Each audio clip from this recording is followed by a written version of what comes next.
Inox Himachal news में आपका स्वागत है। आइए जानते हैं क्या है दिन भर की बड़ी खबरें। नशा तस्कर को पकड़ने गए थाना प्रभारी को कुचलने का प्रयास। चीन सीमा तक सेना की पहुंच होगी आसान, सेना बनाएगी वैकल्पिक मार्ग। एनटीटी शिक्षक भर्ती लटकी, ब्रिज कोर्स करवाने से केंद्र का इनकार। माल रोड पर अतिक्रमण हटाने गई निगम टीम से कार्रवाइयों ने की हाथापाई। आउटसोर्स कंप्यूटर शिक्षकों को नियमित करने के आदेश के खिलाफ हाईकोर्ट जाएगी सरकार। हवाई सेवाओं की बदहाल स्थिति पर कोर्ट ने केंद्र और राज्य से मांगा जवाब। चंबा में 2 समुदायों में झड़प, युवकों की पिटाई पर गुस्साए परिजनों ने घेरा थाना। शिक्षकों की अनुशासनहीनता पर लगेगा लगाम, समय सीमा में पूरी होगी जांच। आइए जानते हैं अब खबरें विस्तार से। हमीरपुर जिले के दुगनहेड़ी में नशा तस्कर को पकड़ने गई पुलिस टीम पर गाड़ी चढ़ाने की कोशिश की गई। घटना पुलिस थाना सदर क्षेत्र की है, जहां नाल्टी सड़क पर पुलिस ने नाका लगाया था। सूचना मिली थी कि एक गाड़ी में नशे की खेप लाई जा रही है। जैसे ही संदिग्ध वाहन मौके पर पहुंचा, पुलिस ने उसे रोकने का प्रयास किया, लेकिन आरोपी ने नाके को तोड़ते हुए गाड़ी सीधी पुलिस टीम की ओर भगा दी। इस दौरान थाना प्रभारी कुलवंत राणा घायल हो गए। पुलिस ने आरोपी और वाहन मालिक की पहचान कर ली है। वहीं वाहन मालिक पर पहले से NDPS एक्ट के तहत मामला दर्ज है। हिमाचल प्रदेश के जनजातीय जिलों लाहौल स्पीति और किन्नौर को जोड़ने वाली नई सड़क से अब सेना को सीमांत इलाकों तक पहुंचने का एक नया और वैकल्पिक मार्ग मिलने जा रहा है। प्रस्तावित बाबा से मूद तक की सड़क बनने के बाद दोनों जिलों के बीच की दूरी करीब 55 किलोमीटर कम हो जाएगी। राज्य सरकार और सैन्य अधिकारियों के बीच इस सड़क परियोजना पर शिमला में मुख्यमंत्री सुखविंदर सिंह सुक्खू की अध्यक्षता में विस्तृत बैठक हुई। बैठक में अधिकारियों ने बताया कि इस सड़क का निर्माण सेना खुद करेगी।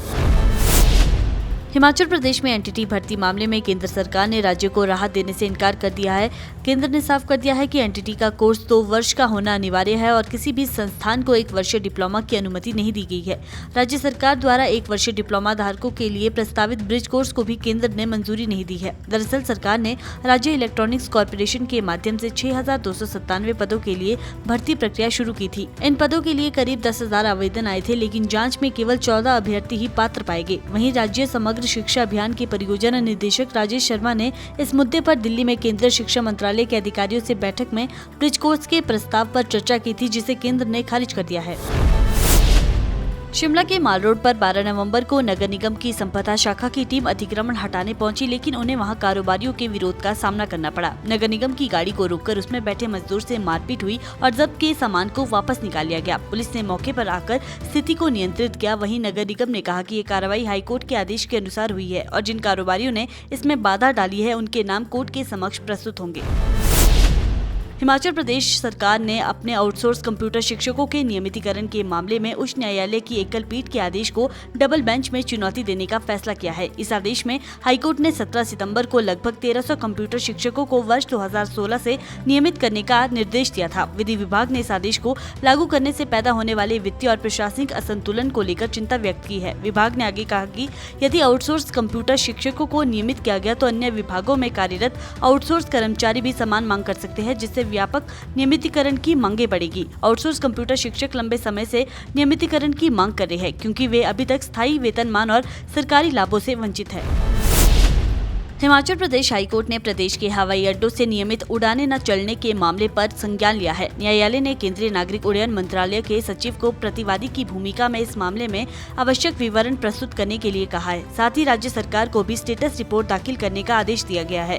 ये मामला कांगड़ा स्थित गग्गल एयरपोर्ट पर पक्षियों के बढ़ते खतरे से जुड़ा है। कोर्ट ने शिमला, कुल्लू और कांगड़ा में हवाई अड्डों के बावजूद उड़ानों में कम संचालन पर नाराजगी जताई है। अदालत ने केंद्र से पूछा कि वे हवाई सेवा को बेहतर कैसे बना सकते हैं। हिमाचल प्रदेश सरकार को आदेश दिया गया है कि वे नियमित उड़ानें सुनिश्चित करें और संबंधित अधिकारियों से इसके मुद्दे को सुलझाने का आग्रह करें।